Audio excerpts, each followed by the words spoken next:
Bueno, darle la bienvenida a todos esta semana.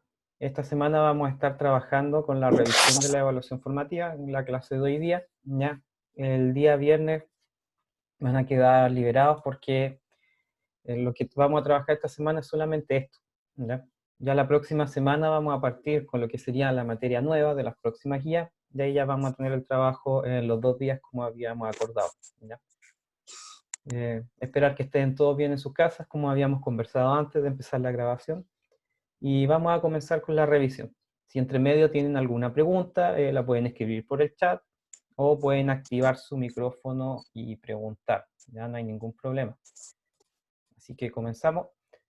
En primer lugar, agradecer la participación del curso. Participaron 23 estudiantes de los 38 que tienen, lo cual es un porcentaje bastante alto. Estamos hablando de más de un 50%. También agradecer que todos ustedes han estado trabajando de forma sistemática, que se han conectado a las sesiones que hemos hecho online, que han hecho preguntas a través de Classroom, de Instagram o otras fuentes. Así que es muy importante que mantengan esa participación, porque no sabemos cuánto tiempo va a durar esto y mientras estemos trabajando a la distancia, esta es la única forma que tenemos de comunicarnos y de que ustedes puedan ir resolviendo sus dudas. ¿Ya? Así que ahora pasamos a la revisión de cada una de las preguntas. Si ustedes se acuerdan de lo que respondieron o tienen a mano el correo que les llegó con la respuesta, les sugiero que lo vayan revisando. De esa forma vayamos viendo en qué se equivocaron y quizás por qué consideraron que era otra la respuesta correcta y no la que debía ser. Cuando hablamos del concepto de soberanía nacional, estamos hablando de un concepto que tiene que ver con la autoridad que tiene el pueblo y que el pueblo le otorga al gobierno para que lo represente. Eso es lo que se entiende por soberanía. ¿Ya? El pueblo tiene la soberanía, pero el pueblo se la va a entregar a la autoridad para que la autoridad se encargue de gobernar. ¿Por qué se hace esto? ¿Por qué tenemos un sistema que es representativo? Porque sería muy difícil, por ejemplo, que todos nosotros nos juntáramos en un lugar determinado y ejerciéramos la democracia de forma directa. ¿De qué forma se puede ejercer la democracia directa? Por ejemplo, cuando ustedes están en consejo de curso en el liceo y hacen una votación a mano alzada, ahí ustedes están ejerciendo democracia de forma directa. Están eligiendo una opción por sobre otra. Por ejemplo, vamos a hacer una completada o vamos a hacer empanadas para el 18 de septiembre. Y ahí ustedes levantan la mano, eligen una opción y están ejerciendo de forma directa su voto y de esa forma su voluntad se ejerce también de forma directa.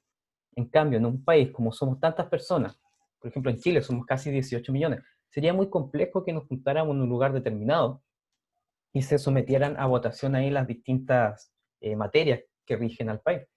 Supongamos que para haber aprobado el 10% de retiro de los fondos de la AFP, nos hubiésemos juntado los 18 millones de chilenos en algún lugar a votar a mano alzada.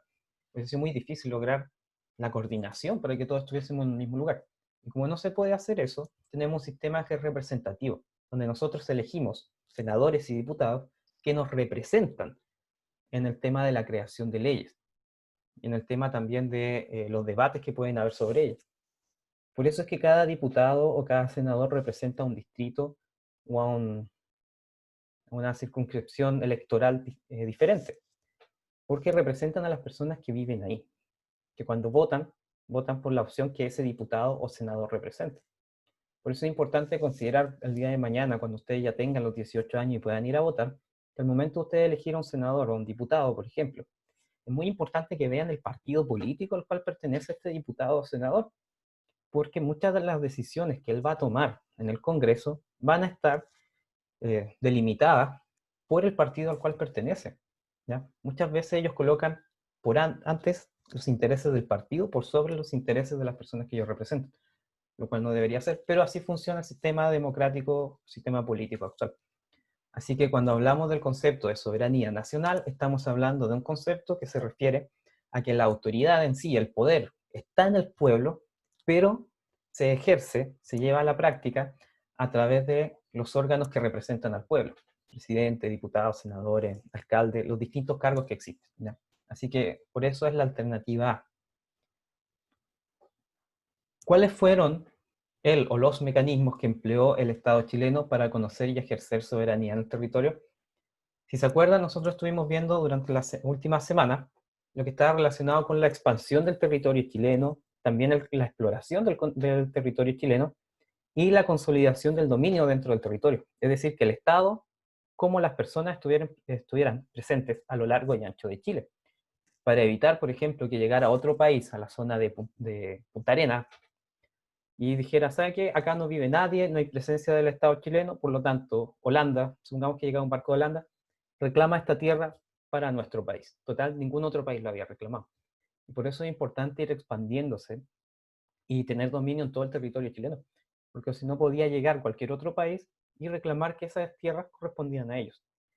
Por lo tanto, ¿cuáles fueron los mecanismos que va a emplear el Estado para conocer y ejercer la soberanía en el territorio nacional? Estamos hablando durante el siglo XIX, la exploración científica. Si se acuerdan, van a llegar personas como Claudio Gay, como Charles Darwin, Ignacio Domeyko, Rudolfo Filippi, que van a venir de Europa y van a venir a explorar el territorio, van a hacer un inventario de los recursos naturales, de los animales que habitan acá, del tipo de geografía, de los minerales, y de esa forma van a permitir el desarrollo económico del país.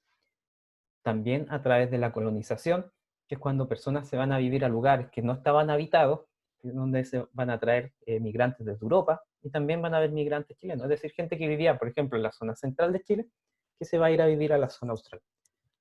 Y por último, conflictos bélicos con naciones vecinas, como fue la Guerra del Pacífico, que va a consolidar el dominio de nuestro país en toda la zona norte. Ciudades como Iquique, Antofagasta, Arica, se van a incorporar a nuestro territorio a raíz de la Guerra del Pacífico.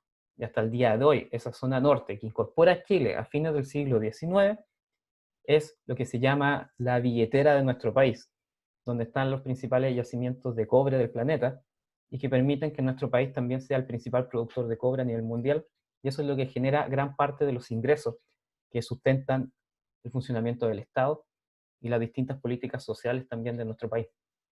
Así que acá la alternativa correcta sería todas las anteriores, mediante la exploración científica, la colonización y mediante la guerra se va a ir expandiendo y se va a ir ejerciendo la soberanía en nuestro país. ¿Qué significa que un Estado sea soberano? ¿Ya? Que un Estado sea soberano quiere decir que el Estado es capaz de, ¿cierto?, tomar decisiones y hacerlas cumplir dentro de un territorio delimitado.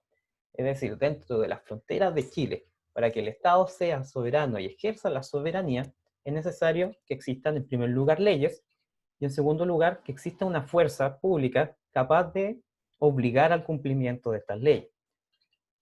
Por ejemplo, en la situación actual que estamos de estado de catástrofe, estamos en una situación de toque de queda desde las 10 de la noche hasta las 5 de la mañana, lo que significa que nadie puede circular por la vía pública en ese horario.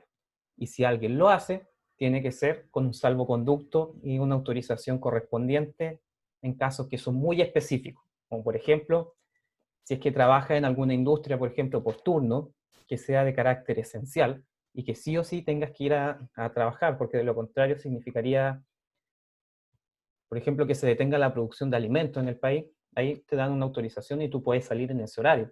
O si trabajas quizá en alguna empresa de servicio y tengas que responder a alguna emergencia. Son casos muy específicos los cuales tú puedes salir durante horario de toque de queda.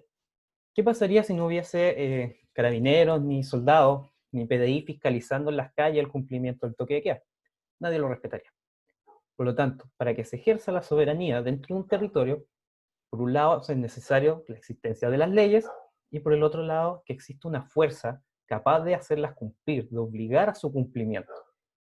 De esa manera, si una persona no respeta el toque de queda y la detienen en un control en la vía pública, va a ir detenida y se le va a aplicar las sanciones correspondientes.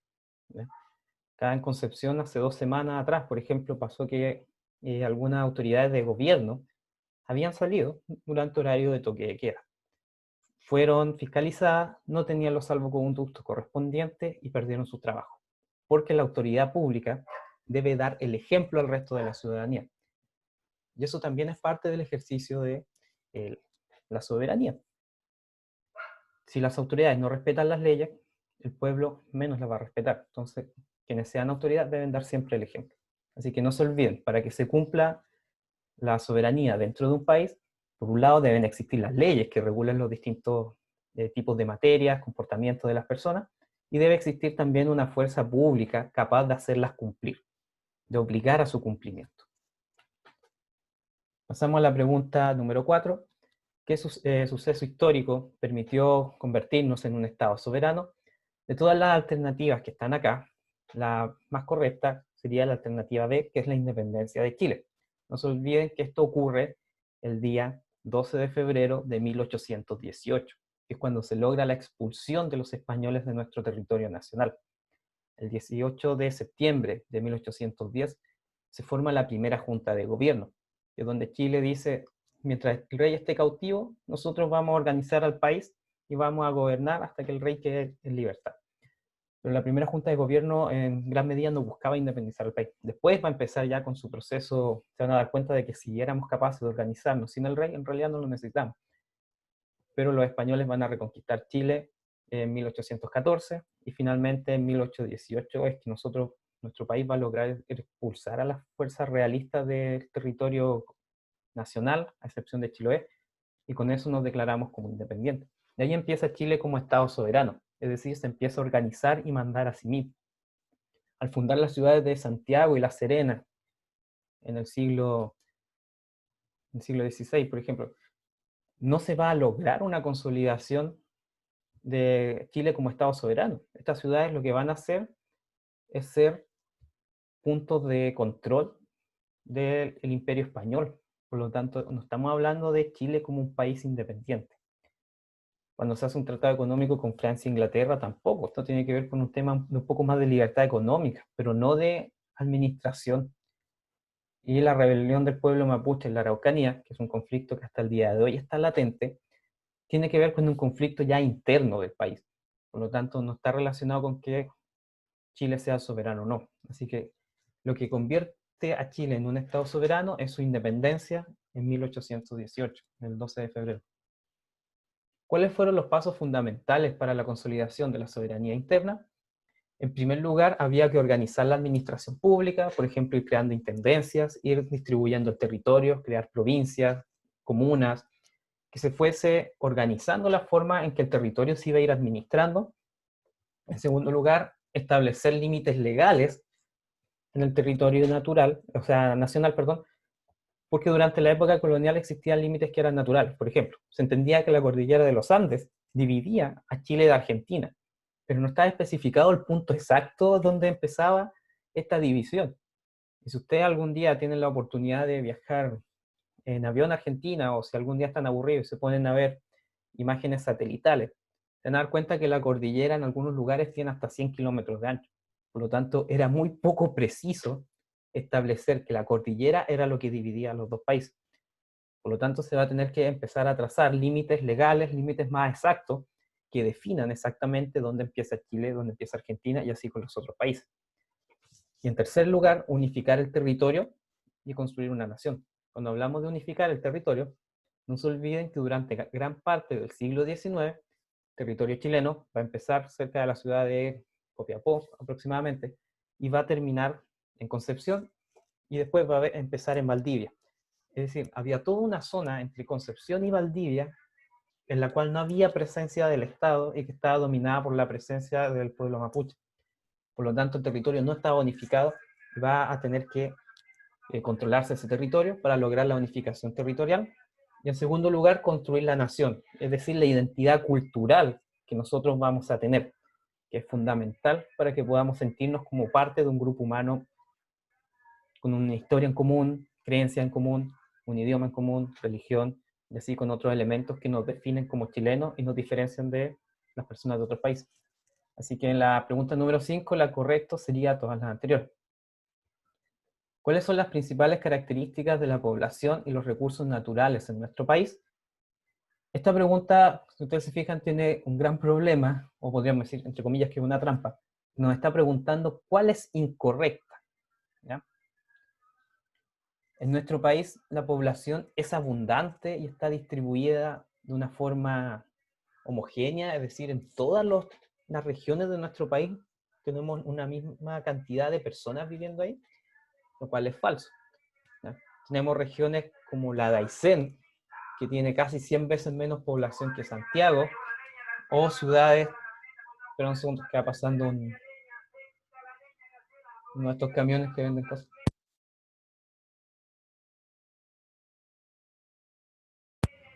Ya, ahí pasa. Bueno, y como les decía antes, la población en nuestro país está distribuida de una forma muy poco equitativa. ¿Ya? Tenemos ciudades como Santiago, en las cuales está casi la mitad de la población de Chile, y tenemos regiones en las cuales con suerte viven 100.000 o 200.000 personas. Por lo tanto, la distribución de la población es claramente desigual. En segundo lugar, si hablamos de homogeneidad étnica y cultural de los habitantes, también es incorrecto. A lo largo de nuestro país existen cientos de distintas etnias y pueblos indígenas, por lo tanto, existe una variedad cultural muy grande. En caso de la economía, nosotros no exportamos como país principalmente productos manufacturados. Hasta el día de hoy, la principal exportación de nuestro país son recursos naturales, como el cobre, por ejemplo. Por lo tanto, no existe una industria que esté desarrollada como nosotros vemos en Corea del Sur o en Japón, países que se dedican principalmente a producir bienes de forma industrial. Por lo tanto, la alternativa correcta en este caso sería todas las anteriores. Todas las alternativas que están ahí son incorrectas. ¿Ya? Eso es lo que ustedes tenían que identificar en esta pregunta. Y que eso puede que los haya confundido un poco porque estos son como preguntas medias trampas. El principio de iuti possidetis establecía, ustedes se acuerdan, este era concepto legal que en el fondo nos decía que los países al independizarse, en América Latina principalmente, mantenían más o menos las mismas fronteras que habían tenido durante la época colonial. Es decir, este concepto en latín, iuti possidetis, lo que dice es, lo que tú tenías es lo que vas a poseer. La Capitanía General de Chile va a ser la forma que va a conservar nuestro país cuando sea independiente. Y de ahí va a ir definiendo su frontera en conjunto con los países vecinos. Pero en un comienzo las fronteras van a estar fijadas prácticamente por las mismas que tenían durante la época del dominio español. Así que la alternativa correcta acá es la D.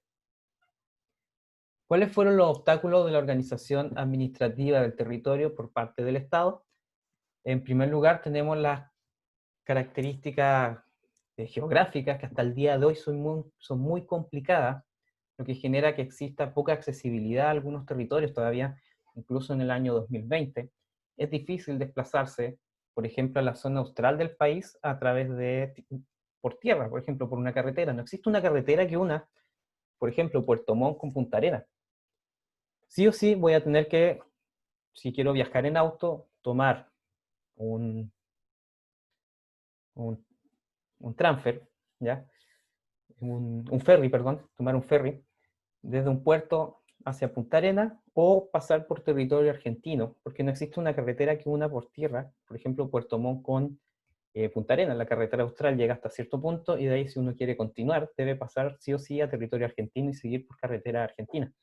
Por lo tanto, hasta el día de hoy existe una complejidad geográfica que no se ha logrado resolver pese a toda la tecnología que tenemos actualmente. Y socialmente también existe un desarrollo muy poco equitativo entre las distintas regiones de nuestro país.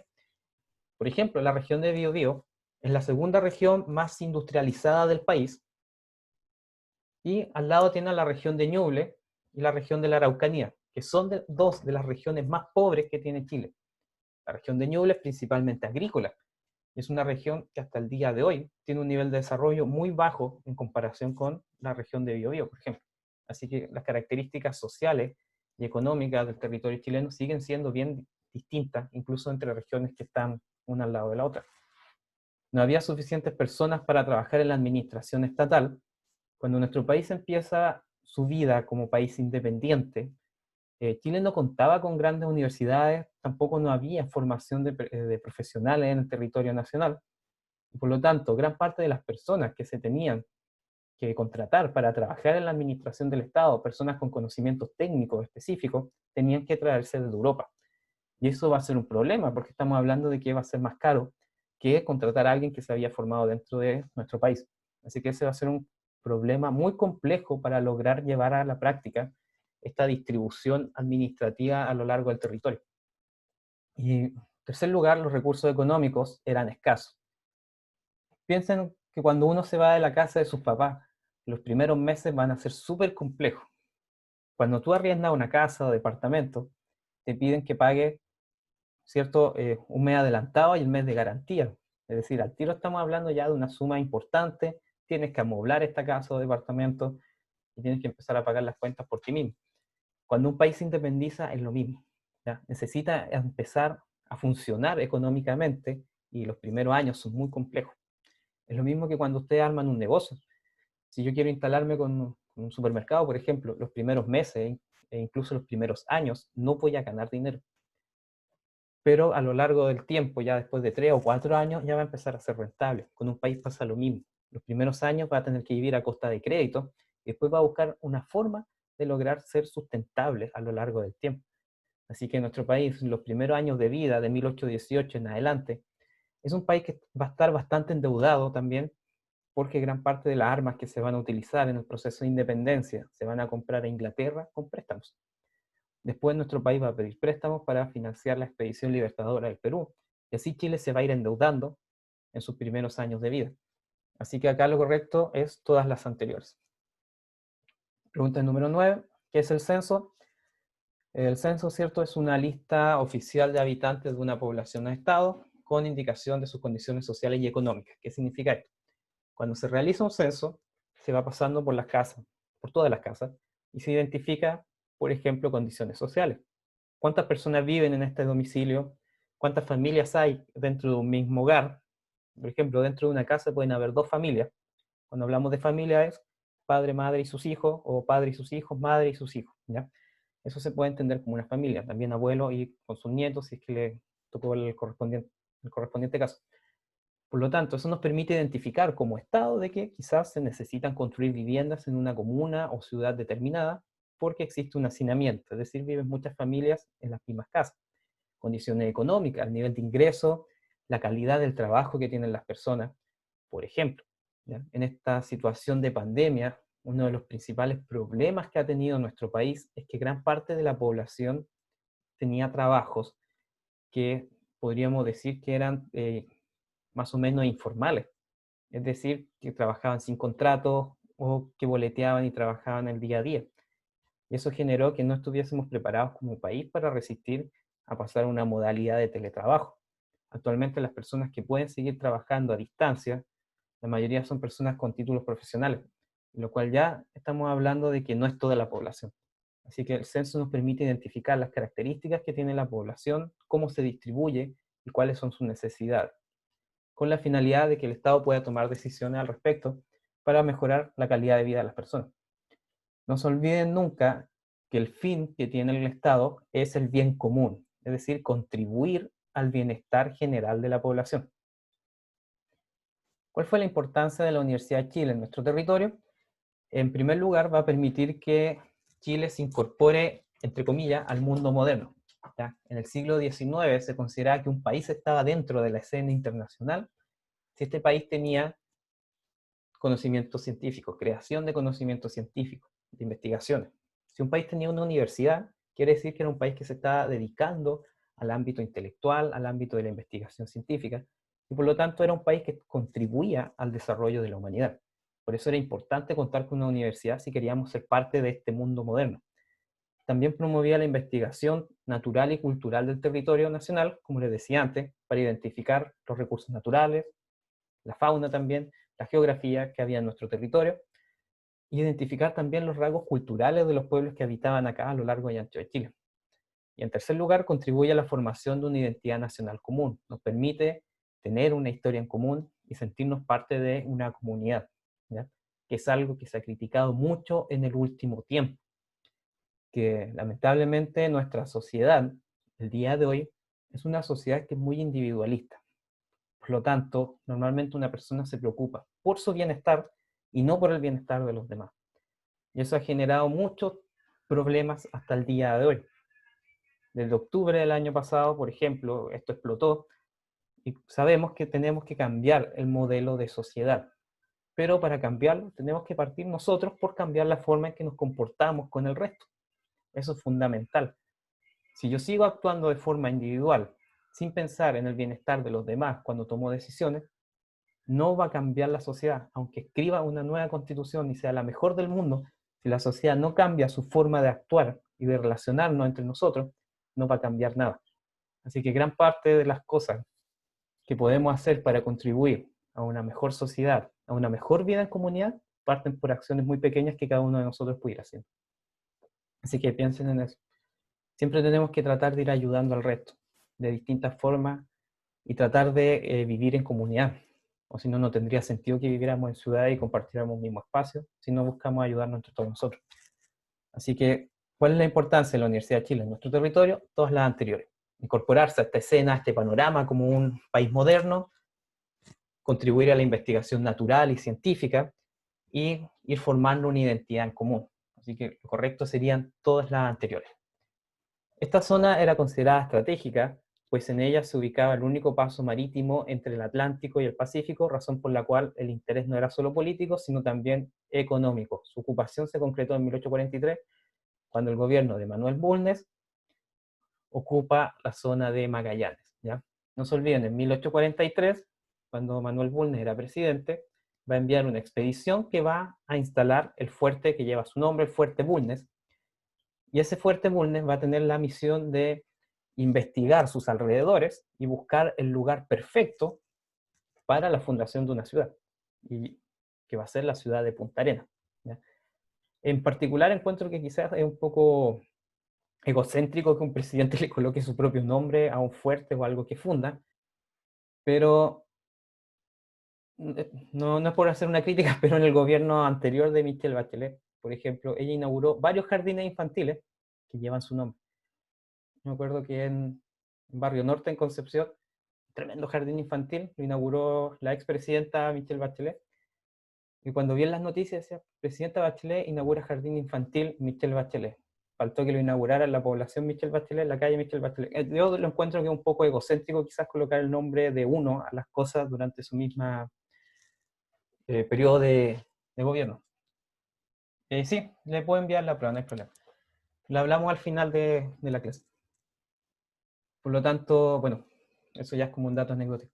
Así que la ocupación de Magallanes va a ser lo que se va a llevar a la práctica en 1843 con la formación e instalación de este fuerte que nos va a permitir consolidar el dominio de esta zona, que era muy importante. Acuérdense que por el estrecho de Magallanes pasaban los barcos comerciales que iban desde Europa hacia la zona de Asia y del Océano Pacífico. Así que el país que controlara el estrecho de Magallanes era el país que iba a controlar el comercio internacional de la época. Naturalista francés que en 1830 firmó un contrato con el Estado chileno para explorar el territorio y hacer un catastro de sus especies naturales, entre otros requerimientos. Este es el científico francés Claudio Gay, quien va a venir a Chile. Hasta el día de hoy existen los registros de las anotaciones que él hace y las investigaciones.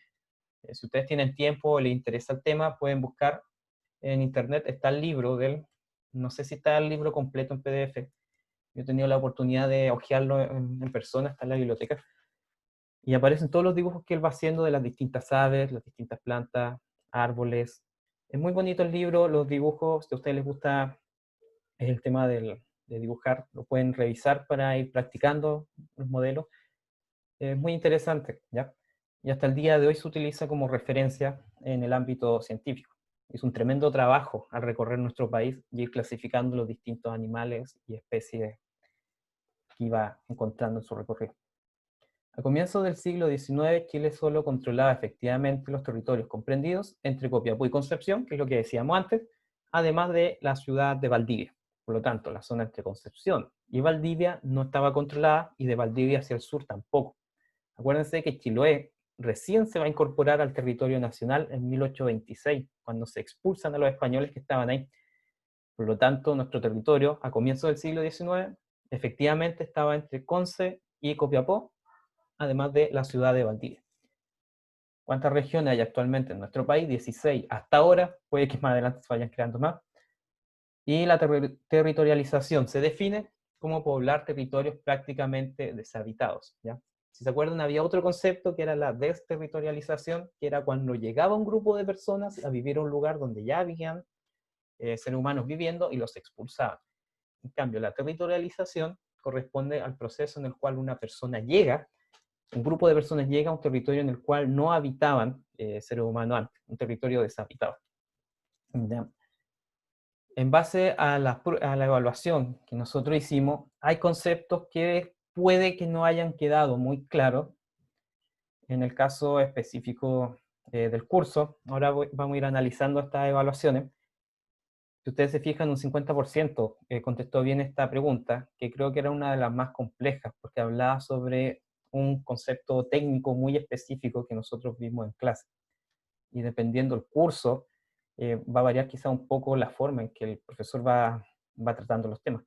Pero en general yo creo que nosotros trabajamos todos los temas que estaban relacionados con la evaluación en cada una de las clases. De hecho, quizá algunos los vimos demasiadas veces, pero lo importante es que ustedes vayan aprendiendo y que este trabajo sea sistemático, ¿ya? Así que les doy las gracias por la participación que han tenido hasta ahora. Han demostrado ser muy responsables, pese a que no nos logramos conocer mucho en persona. Puedo notar que ustedes como grupo son, dentro de todas las dificultades que han habido, son un grupo que trabaja de forma unida y por lo que han demostrado hasta ahora, que son muy responsables, ¿ya? Así que tienen un aplauso para ustedes y los invito a seguir trabajando de esta misma forma. No sabemos cuánto tiempo va a durar esta situación, pero hay que tratar de salir adelante y colocar lo mejor de cada uno de nosotros a disposición del resto y de esa forma ayudar a salir adelante de esta pandemia. Ya, no sé si alguna persona tenga alguna consulta de los temas trabajados acá, de qué es lo que se nos viene. Les puedo adelantar que la próxima semana ya va a estar disponible la próxima guía, que es la que vamos a ir trabajando en las clases de la próxima semana, ¿ya? No sé si tienen alguna consulta. Le voy a pedir a Noelia si es que se puede contactar por interno para que veamos el tema de la prueba, ¿ya? No sé si te voy a enviar, voy a dejar de